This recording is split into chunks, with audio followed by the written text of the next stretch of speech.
Ალბატონებო და ბატონებო!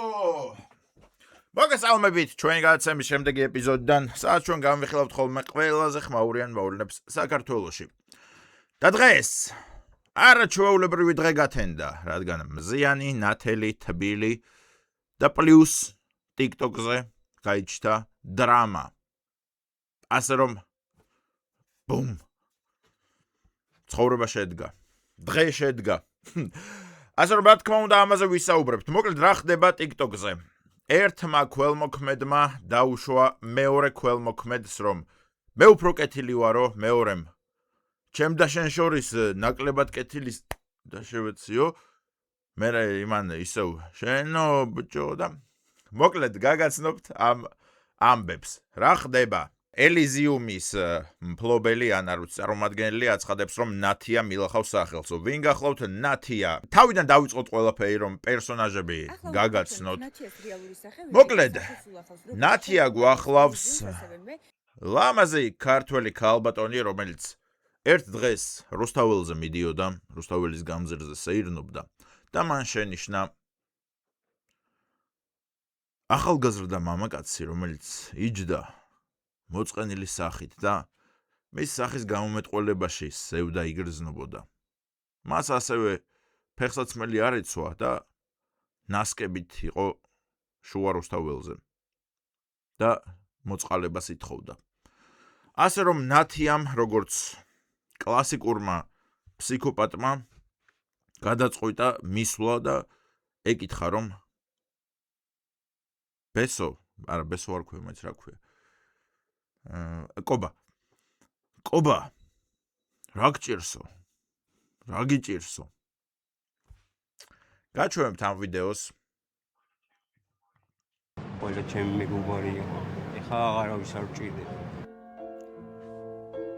ყველა ჩემი მეგობარი იყო, ეხლა აღარავის აღარ ვჭირდები.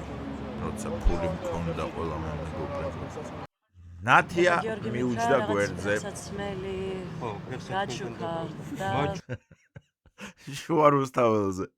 შუა რუსთაველზე დაჯდა ტრაკით. აი, სტოპ, ერთსამე. წინასწარ მეტყველებას ვიტყვი, რომ ეს ნათია აღმოჩნდება ბოლოს ან ფსიქოტროპულების ქვეშ მყოფი ადამიანი, ან აი რაღაცა ორგანოების გამყიდველი. იმიტომ რომ ჯანმრთელი გოგოა, ხო? ჯანმრთელი ლამაზი ახალგაზრდა და ქუჩაში მიდის. ნახა რომ ახალგაზრდა მამაკაცი ზის ნასკებით შუა რუსთაველზე და იმის ნაცვლად რომ გაქცეულიყო და გზის მეორე მხარეს გადასულიყო ადამიანი გვერდზე მიუჯდა და შუა რუსთაველზე დაჯდა. მე შემეშინდებოდა ბჭო. წარმოვიდგინეთ, მივდივარ რუსთაველზე და ვიღაც ტიპი იჯდება ნასკებით. აი რას ფიქრობთ, რომ მოდი დავეხმარო. არა, ფიქრობთ იმას, რომ ღმერთო, გთხოვ, რომ ეხა დანა არ მოიღოს და არ გამიყაროს, იმიტომ რომ გიჟია აშკარად, ხო? ნასკებით ზის და თან კმაყოფილია და რაღაც ეს ფეხებს აბარტყუნებს ნასკებით. რაღაც ქვებს ათამაშებს თითებით, რომ აქ ერთ ცალი კენჭი აქ დათრეული, ერთი კენჭი დაითრია ესე. ესენი წარმოვიდგინეთ, რომ ფეხებია და ცერა თითით და მეორე თითით დაითრია კენჭი, მეორე ფეხში გადააგდო. მე აქ დაითრია აბურთავა ცოტა გადააგდო ისევ მარჯვენა ფეხში. ესეთ ადამიანს ხედავთ და გიჩნდებათ სურვილი, რომ მიხვიდეთ და გვერდზე მიუჯდეთ და კითხოთ რა გჭირსო? არ ვიცი, არაფერი არ მჭერს, უბრალოდ ნასკებით ვზივარ რუსთაველზე. კაი, მოკლედ დავიწყოთ ვიდეოს ყურება. და მომყარეს. და ეხლა მოიწერდა. გაჩუქა და მომყარეს. ფეხსაცმელი მაჩუქაო ვიღაცამო და მომპარესო. ზრდასრულ კაცს მოპარეს ფეხსაცმელი. როგორ მოგპარეს კობა ფეხსაცმელი? ანუ დაიძინე, გაიღვიძე და ფეხზე გახდილი ვარ. რა ვინ მომპარა ფეხსაცმელით? როგორ მოხდა? ასე რომ აი ნათიას ვთხოვ მართლა რომ კობას გამოკითხოს მაგ ამბის ისტორია სრულად, რომ აი როგორ მოხდა ფეხსაცმლის მოპარვა. 30 წლის მამაკაცს როგორ შეიძლება ფეხსაცმელი მოპარო?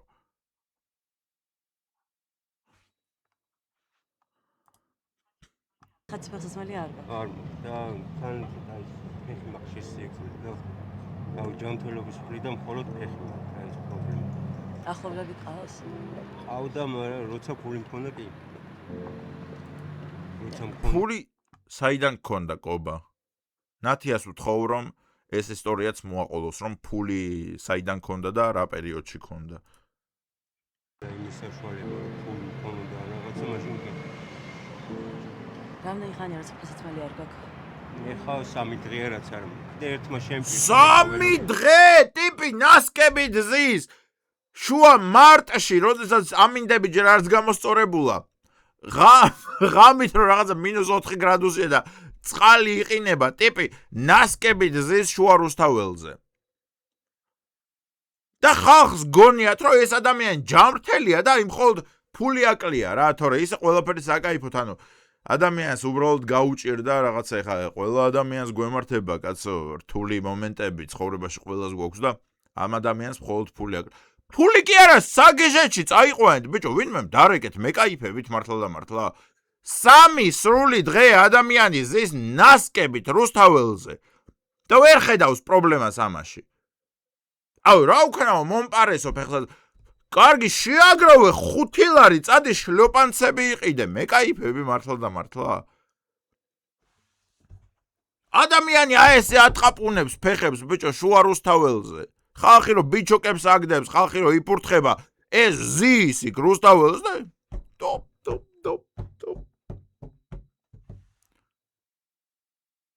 და ამ ვიდეოს აქვს 126,000 ლაიქი.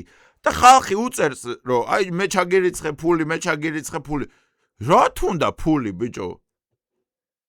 აი, რა ფულმა უნდა უშველოს ისეთ ადამიანს, რომელიც 3 სრული დღე უფეხსაცმლოდ შუა რუსთაველზე ზის. წადი მოიპარე რამე ფეხსაცმელი, ან წადი უთხარი ვინმეს ჩამოიარე მთელი ვაგზალი, მთელი ლილოს ბაზრობა ჩამოიარე, ყველას უთხარი რომ ერთი 20 ლარიანი ფეხსაცმელი მაჩუქეთ რა და მაჩუქეთ კი არა, მომეცით რა და ერთ თვეში, რა ვიცი, 100 ლარს გადაგიხდით რა.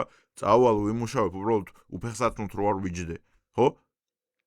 რა თქმა უნდა ამ 126,000 ლაიქიდან ალბათ ერთი 99 გოგოები არიან, რომელსაც რეალურად ჯერათ, რომ ეს ადამიანი, ვაიმე, რასაწყალია. ბიჭო, ვინმე კაცი არ ყავთ ოჯახში, აი, წესიერი კაცი არ ყავთ. აი, ზრდასრული ხალხი მიყურებთ, ხო? 30-40 წლის ხალხი.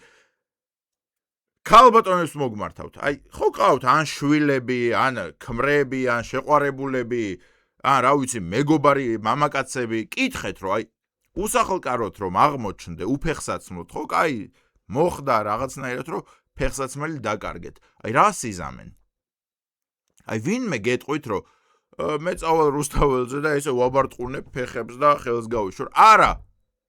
იმიტომ რომ კაცები ყოველთვის მზად არიან ყველაფერზე წავიდნენ რომ გადარჩნენ. იმიტომ რომ გლები ვართ ჩვენ ცხოვრებაში. და ყველაფერს გავაკეთებთ რომ გადავრჩეთ.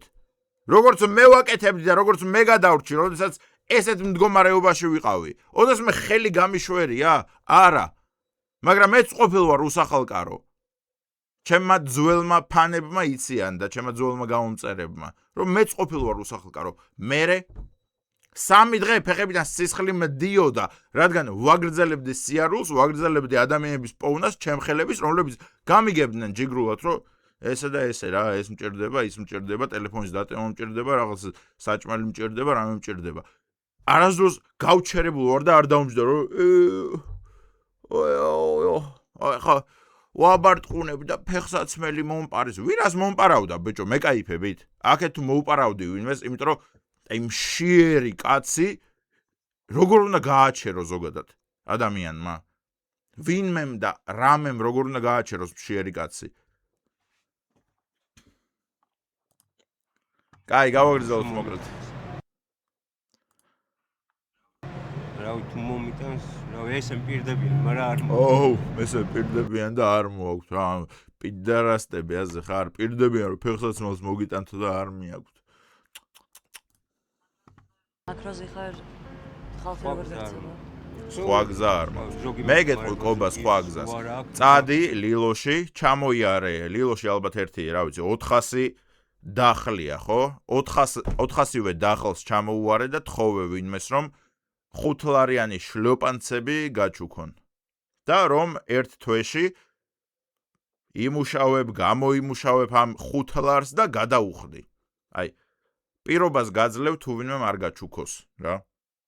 თუ ვინმე არ გაჩუქებს, მე მოგცემ მე 5 ლარს რომ იყიდო შლოპანცები და ფეხში შველმა არ აბარტყუნო ესე შუა რუსთაველზე ფეხები. მეუნებია რომ არა მოხდა მადლობას მაინც უხდია ხო სხვა რა. მოიწერსავ ეს. არა მოხდა მადლობას მაინც უხდია ხო სხვა რა. ზოგი მოდის მელაპარაკება და ესეც ჩემთვის ანუ ვისაც აქვს ფულიო მაძლევსო და ვისაც არა აქვსო მადლობას მაინც უხდიო. ეს სხვა შორის როგორი მაგარი ტაქტიკაა, იცით? აი მაგალითად მიდიხართ ხო ქუჩაში და ვიღაცა გეუბნება რომ აი ხო არა გაქვს ფული და ეუბნები რომ არ მაქვს ბოდიში რა და ამ დროს მოგაძახებს რომ არა უშავს მაინც ღმერთმა დაგლოცოს ყველაფერს კარგის გისურვებ. ბლიად ეხა ჩამაგდე უხერხულში. ასე რომ ხურდა კი არ მაქვს, მაგრამ აჰა რაღაცა 10 ლარია, 20 ლარი, რადგან დამლოცე. და კეთილად წარმოაჩინე თავი. აი ეს ამათ ტაქტიკაა სხვა შორის რა ბომჟების. შემოვნო რომ ადამიანი მელაპარაკება და ადამიანი მელაპარაკება.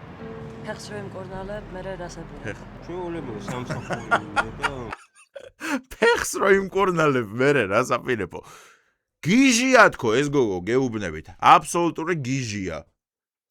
ანუ ან მართლა ადამიანების ტრაფიკინგითაა დაკავებული, ან ფსიქიური გიჟია დასაწვენი, იმიტომ რომ ეხა დავიჯერო რომ ნათიას მართლა ჯერა, რომ კობას პრობლემა არის მხოლოდ ის, რომ ფეხი ტკივა?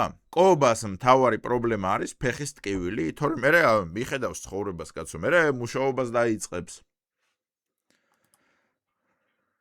ჩემთვის ავეწყობ. ავეწყობი. ო, კობა, შენ აეწყობი ძმა. ეჭვიც არავის გვეპარება, ჩემო ძმაო რომ შენ აეწყობი, შენ ცხოვრებას გამოასწორებ. ფეხსაცმელს კარგავს ტიპი. ფეხსაცმელი დაკარგე, კობა. რა უნდა აეწყო? მე кайფები. მობილური მქონდა და ისიც მომპარის. აჰა, მობილურიც მომპარის. ნასკები ხო დაგიტოვეს, კობა. ადამიანს ზრდასრულ მამაკაცს მოპარეს ფეხსაცმელი და მოპარეს ტელეფონი. ფეხსაცმელი მქონდაო მომპარესო, ტელეფონი მქონდაო მომპარესო. ნათია იმ დღეს ხაჭაპურის ფული შევაგროვე რა, აი 3 ლარი ეს 5 თეთრებით შევაკოწიწე. ხაჭაპური ვიყიდე რომ მეჭამა, უბრალოდ ძალიან მშიერი ვიყავი და აი ესე ჩაკბეჩას რო ვაპირებდი. მომპარეს. ხაჭაპურიც მომპარეს. სიგარეტი მქონდა, სიგარეტიც მომპარეს. ერთ ღერი ხო არა გაქვს. ფეხსაცმელი მომპარეს, ხაჭაპური მომპარეს. შიგნიდან ამ სვიტრის ქვემოთ ერთი მაისური მეცვა ხოლმე რა და ეგეც ერთ დღეს ვიღვიძებ და ის მაისური აღარ მაცვია, მომპარეს. 30 წლის კაცს პარავენ ყველაფერს. და ნათია გვაჯერებს ახლა რომ ადამიანს მხოლოდ ფეხის მკორნალობა ჭირდება, თორემ დალშე საკაიფოთაა ყველაფერი რა. მხოლოდ ფეხი მოურჩინოთ, ხალხო, ეხლა თქვენ ჩარიცხეთ ფულები, ფეხზე ვუმკურნალოთ და მერე წაუვა ცხოვრება კობას აეზე.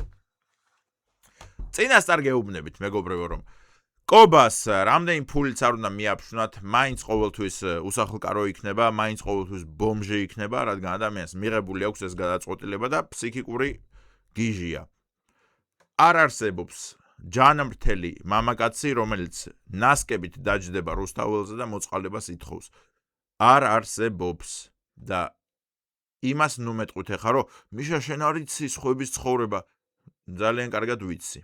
ძალიან კარგად ვიცი, რადგან მეც გამომევლია ეგ ყველაფერი, ასე რომ მე არასდროს დაუმჯდარო ვარ და ნასკებში ფული არ მithოვია, სხვები არასდროს დამჯდარან და ნასკებში ფული არ უთხოვიათ, ასე რომ მაგას ჭირდება კლინიკური სიგიჟე, რომ 30 წლის მამაკაცი დაჯდე შუა რუსთაველზე და მოწყალება ითხოვო გაგწირა ეს? ნასკებში. ამ გამწერეს ხო ეგრე გამოდის, ობორტს და უშსაფრში გავუზრდით. კოჯრის ობოლთ თავის საფოში გავიზრდე 14 წელი იქ ვიწყო.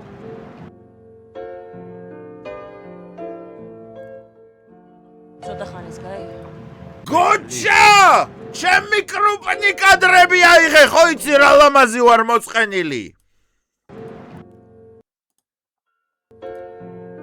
თავს ესე დაუხრი და გოჩა იცოდე. ამ ბომბს არ გადაუღო მართლა ეხლა გოჩა ნერვებს ნუ მომიშლი. მე გადამიღე როდესაც სევდიანი ვარ, რადგან სევდიანი ყველას მოუწონო ვარ. ის მუსიკა დაადე. And I wanna kiss you, make you feel alright. I'm just so tired to share my life. I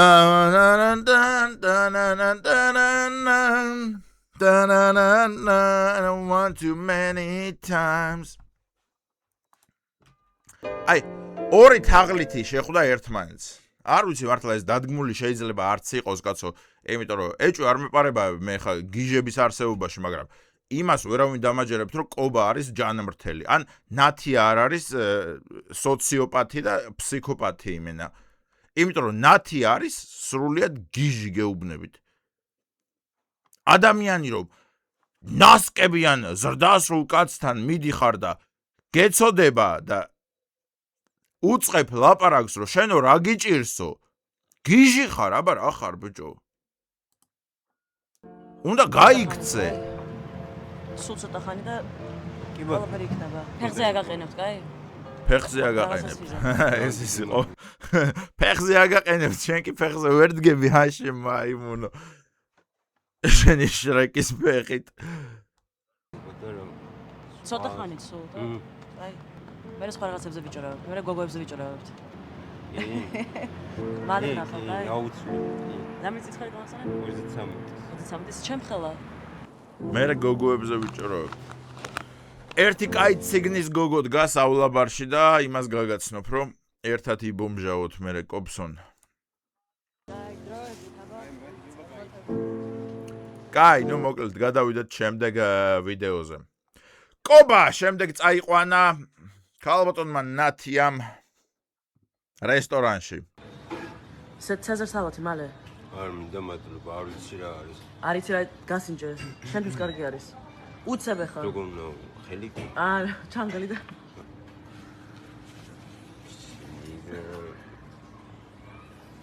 მასწავლეთ ესეთი რაღაცები.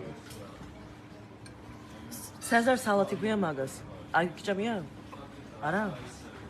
ეგ მოდაშია. ეხა როგორ ნო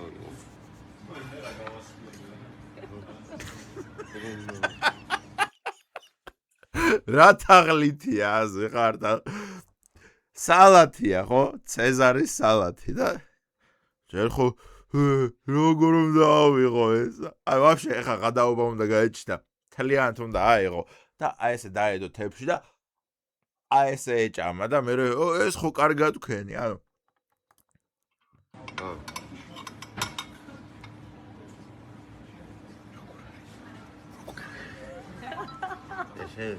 ესე გახეხილ ყველს ჭრის ეხა. ჯერ როგორც გინდა ის უარ გადავკეთე. როგორც გინდა ის უნდა ჭამო, მაგრამ just look, it's not that serious. ეს აი გახეხილი ყველის დაჭრა დაიწყო ადამიანმა, ანუ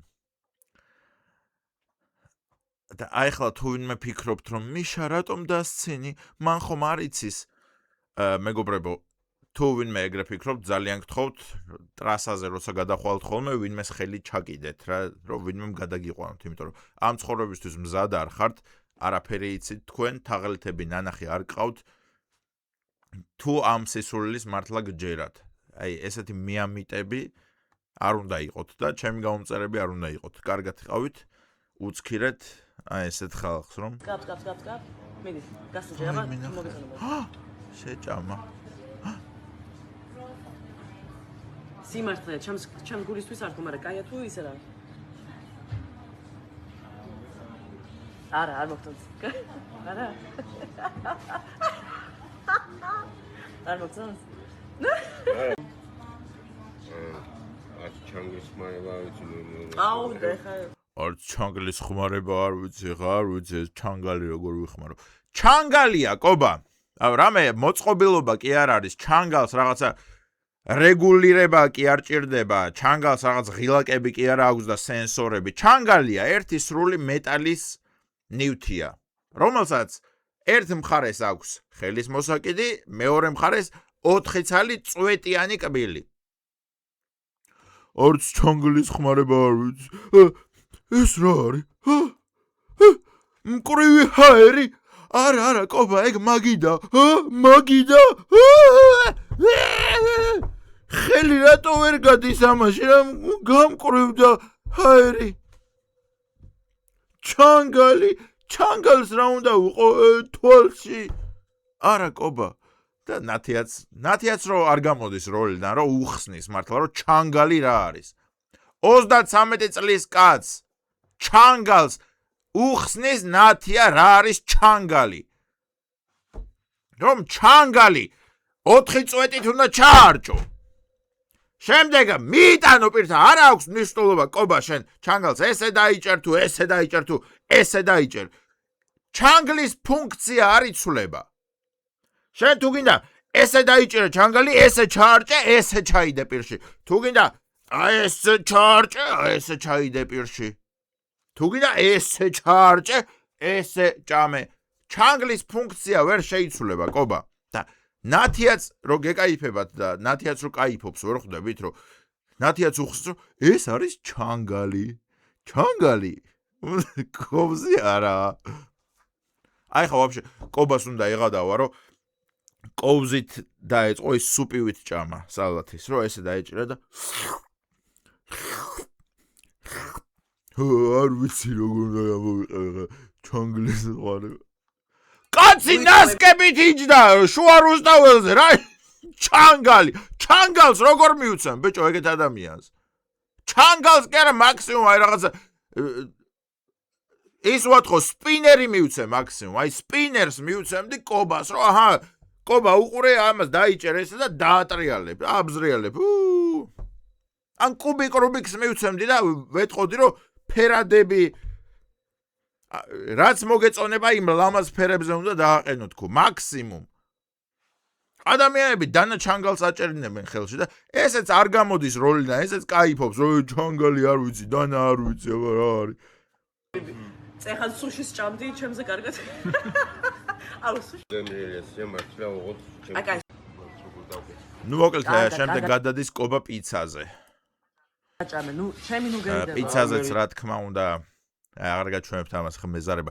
პიცაზეც რა თქმა უნდა იგივე გადაობები მიდის, რომ ეს არ ვიცი როგორ ვქნა და რაღაცა სუპივით ჭამს პიცას და რაღაცა ეგეთები და იქ ნათია. ნუ გერიდება კობა. არა უშავს. ჩვენ გვესმის რომ შენ გიჭირს. ჩვენ გვესმის რომ შენ აბსოლუტური გიჟი ხარ და დასაწვენი ხარ, მაგრამ მე მაინც სადღაც რესტორანში მომყავ ხარ. მოკლედ, გადავიდეთ ახლა ეს იყო შესავალი. გადავიდეთ ახლა კამათზე. შემდეგ ეს კობა რო გაპიარდა, რა თქმა უნდა, კომპანიებმა დაითრიეს, რომ აბა კობაო ხოჩიაო და მოდი კობაო აქო შენგან ფული უნდა დაუყაჭოთო და ნათიამ ახლა უნდა გაჩვენოთ ნათიას რეალური სახე, ვინაიდან სახელს ულახავს როგორც ჩემ კომპანიას ელიზიუმს, ასევე მე დიდი აუდიტორიის წინაშე, რაც საქართველოს კანონმდებლობით არის დასჯადი. ყველა მიცის რომ კობას დახმარების სურვილი გამოვთქვით და 2 დღის შემოსული თანხის 5% ასევე დამატებით საჩუქრად სუნაო გვინდა და გადაგვეცა. ამიტომ კობას დავუკავშირდით, მოვიწვიეთ, გადავიღეთ ვიდეოები, გავედით ლაივში, შეგროვილი თანხა გადავეცით მას, ასევე საჩუქარი და დაახლოებით 1200 ლარის თანხის ოდენობით და პლუს ამ საჩუქრით წავიდა ჩვენგან. ვიდეოები ვირუსულად გავრცელდა, ლაივიც ძალიან ბევრმა ადამიანმა ნახა და მეორე დღეს იყო ძალიან დიდი მოთხოვნა, რომ ისევ გავსულიყავით ლაივში. ანუ დღეს. თან უკვე მე და კობა ისედაც მოლაპარაკებულები ვიყავით მუდმივ თანამშრომლობაზე და მუდმივ თანამშრომლობაზე. კობასთან მუდმივი თანამშრომლობაო ხალხო, ანუ კობას დაუწერა ამ გოგომ კონტრაქტი. კობას პასტას აძლევს, რომ აჰაო კობაო ხელი მოაწერეო თუ ეთანხმებიო და პირობებს გაეცანიო. რომ მუდმივად ვითანამშრომლოთ, რომ შენ გახდეო ჩვენი სუნამოების სახეო.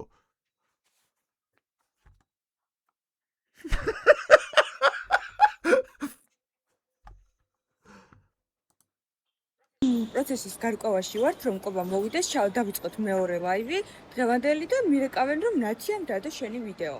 წარწერით? კიდევ ერთხელ დაიბარეს ლაივში, რომ ჩაერთონ.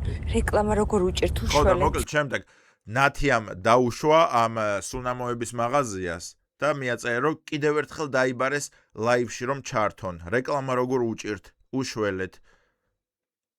რა თქმა უნდა რეკლამა უჭირთ. ვინ არიან ელიზიუმი და რა თქმა უნდა დაითრიეს ეს ბომჟი რომ მოდი ბომჟო გავგვარეკლამე 50 ლარს გაჩუქებთ. რადგან ეხა ხოდში ხარ, ეხა მთელი საქართველოს შენზე ბაზრობს და მოდი აქ დადექი პროსტა და იბაზრე რა, რომ ვითომ რა მაგარი სუნამოებია და ამას გრეიპფრუტის არომატი დაჰკრავს. აი ესეთი რამეები იბაზრე რა კაროჩე და ყობა დგას. ადამიანმა ჩანგლის გამოყენება არ იცოდა და ესენი სუნამოებს არეკლამებინებენ. ადამიანი ჩანგალს ვერ იყენებდა. ჩანგლის ფუნქცია ვერ გაიგო. რუსთაველზე ნასკებით იჯდა და ესენი სუნამოებს არეკლამებინებენ.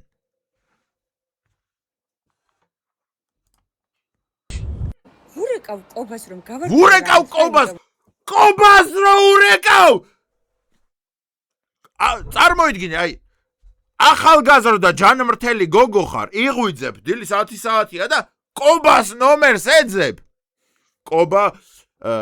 ყობა სანტექნიკი, ყობა ჩემი სიმამრი, ყობა, რა ვიცი, ჩემი კლასელი, ყობა ნასკებიანი რუსთაველზე უსახლკარო კაცი და ესე რომ კრეფ მართლა აჭერ და რო ელოდები, რომ ახლა ყობა მიპასუხებს. რა უნდა გიპასუხოს ყობამ? ყობამ ტრედებს გუდავს იქ რუსთაველზე რომ შეიწვას და ჭამოს. და ყობას რო ურეკავ ჯერ, წარმოიდგინე, გიჟები არიან, ბიჭო, აბსოლუტურად დასაწვენი გიჟები არიან მართლა და მართლა რა. ყობას ნომერს რო ეძებ, წარმოგიდგენიათ თქვენ ამ გოგოს მენტალური მდგომარეობა, ჯერ ნათიასი, მერე ამ გოგოსი, მერე ყობასი ხო ვაფშე და ეს გოგოები ეხლა რომ ერთმანეთს ეჩხუბებიან, რომ მე უფრო უკეთესად ვეხმარები ყობას და მერე ნათია უტრაკებს, რომ ყობა ჩემი დათრეულია და შენ ნუ იყენებ ყობას გასაპირებლად, მხოლოდ მე შემიძლია გამოვიყენო ყობა გასაპირებლად. საუბრის ბოლოს დამემუქრა კიდეც რომ დაწნათ, თორემ ეს ყველაფერი ძალიან ცუდად დასრულდება შენთვის. დამემუქრა, ნათია დაემუქრა ამ გოგოშკას საუბრის ბოლოს. მესმინე ყობას კიდევ ერთხელ დაეხმარები და შენ თვითონ გახდები დასახმარებელი. შენ მე არ მიცნობ, მე ორგანოებით მოვაჭრე ვარ. ყობას თუ მომინდება ელენთასაც გავუყიდი, ღვიძლსაც გავუყიდი და იმ დასიებულ ფეხსაც ხურდაში გავატან კლიენტებს. აქ მე ვწყვეტ ყველაფერს. მე ვარ ნათია თოქსი. მე საქართველოს ბომჟები მეკუთვნიან. ყველა ბომჟი მე მემსახურება და ყველასგან მაყუთებს მე ვიღებ. მე ვარ სუტენიორი ბომჟების. დამემუქრა. და ბოლოს დასკვნა თქვენ გამოიტანეთ, რატომ ეწყინა ნათიას რომ ყობა ნეტა შენც ეხა არ იმას შვებოდე რა. ესეც თავს რო ისაწყალებს, რომ მე ნათია. კი, შენც პროსტა პოპულარობისთვის იყენებ ყობას, ნათიაც პროსტა პოპულარობისთვის იყენებს ყობას. რა სასწაულია? ორივეს კიდიათ ყობა, ყობასაც კიდია თავის თავი, ნასკების ტყაპუნი უნდა რუსთაველზე და თქვენ კიდე მიდიხართ და ყობა, ჩვენ შენ უნდა გადაგარჩინოთ ყობა, წამოდი, სუნამოები დაგვიგემოვნე. რა სუნამოები? სუნამოს ხევს ყობა დალევს. მიეცი პროსტა აჩუქე რომ დალიოს სუნამო, ან გაიჭხიროს სუნამო. ადამიანი თავისთვის რუსთაველზე იჯდა, ფეხებს აბარტყუნებდა, თქვენ კიდე მიხვედით და ყობა, მოდი უნდა გიშველოთ, ცხოვრება უნდა გამოგისწოროთ. არ მინდა ცხოვრების გამოსწორება. მიყვარს მე რუსთაველზე ჯდომა, ფეხში შველს. და ესენი არა. არა ყობა, ჩვენ აქ მესიები ვართ და ჩვენ უნდა გადაგარჩინოთ, ჩვენ უნდა გამოგისწოროთ. არ მინდა ცხოვრების გამოსწორება. მიყვარს მე რომ რაღაცა ნაჭამს ჭამ, ტალახში რო ვზივარ. ნაგავში რო ვიქექები, მიყვარს მე, ეს არის ჩემი ცხოვრება. 15 წელია ესე ვცხოვრობ. 7 წელია ნასკებით დავდივარ რუსთაველზე. რა უნდა გამომისწორო ქალო ცხოვრება? შემართლა ხო არ უბერავ, ჯანმრთელი ხარ? ნათია მაინც არა კობა. იცოდე ფეხზე დაგაყენებ. არ მინდა. მოკლედ, ჩემი წინასწარმეტყველება არ აქვს მნიშვნელობა მეგობრებო, რამდენ ფულს მიაფშვნით კობას. ადამიანი ერთხელ რომ გადაწყვეტს რომ ხელი გაიშვიროს და ნასკებით დაჯდეს რუსთაველზე, იმ ადამიანს არანაირი ფული არ გამოასწორებს. ანუ მას უკვე სხვანაირი აზროვნება აქვს. ხო? ასე რომ, რა ვიცი, მაქსიმუმ აჯუქეთ 5 ლარიანი შლოპანცი, რომ აჰა, კობა, თუ ფეხსაცმელია მთავარი პრობლემა, რა ვიცი, აჰა, 5 ლარიანი შლოპანცი, ან 20 ლარიანი ბოტასები. всё, წადი ხა იმუშავე, აბა. ხო გვპირდებოდი, რომ აი ფეხსაცმელი მჭირდება და მე ვიმუშავ. წადი იმუშავე. ასე რომ, არ ვიცი, მეგობრებო, დარჩით ესეთი მიამიტები, ვისაც გნებავთ, მაგრამ ჩემი გამომწერები არ მგონია მიამიტები იყოთ, ასე რომ, კოცნით მიყვარხართ. ვიღადაოთ ესეთ თემებზე აუცილებლად, რადგან რეალურად საღადაოა ეხლა. ძალით ცხოვრების გამოსწორება სასწაულია. კობა, მოდი შემაიუმო, წამოცხოვრება გამოგისწორო. ორ უნდა კობას და შეეშვით რა. კობას უნდა